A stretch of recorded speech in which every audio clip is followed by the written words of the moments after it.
राज्य मंत्रिमंडळाची बैठक पार पडली आणि या बैठकीत अनेक महत्त्वाचे निर्णय घेण्यात आले। मुख्यमंत्री एकनाथ शिंदे यांच्या उपस्थितीत झालेल्या या बैठकीत सरकारकडून एकूण 8 महत्त्वाचे निर्णय घेण्यात आले।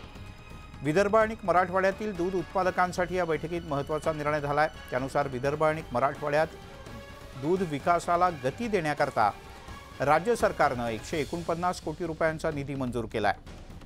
मुख्यमंत्री एकनाथ शिंदे, उपमुख्यमंत्री देवेंद्र फडणवीस आणि अजित पवार असे तिघही या बैठकीला उपस्थित होते।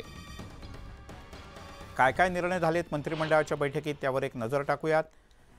विदर्भ आणि मराठवाड्यात दुग्ध विकासाला गती देणं, मराठवाड्यातील देवस्थानाच्या जमिनी वर्ग 1 करणं, डेक्कन कॉलेजमधील शिक्षक शिक्षकेतर कर्मचाऱ्यांसाठी वैद्यकीय प्रतिपूर्ती योजना,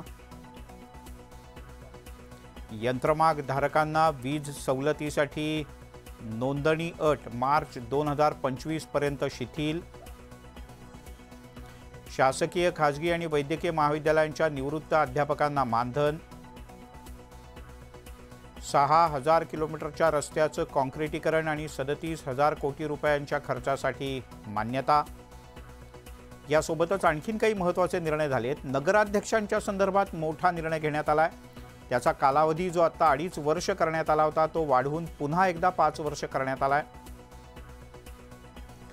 सौर ऊर्जा प्रकल्पांच्या कर्जासाठी KFW कंपनीच्या सोबत एक करार करणं निश्चित करण्यात आलाय।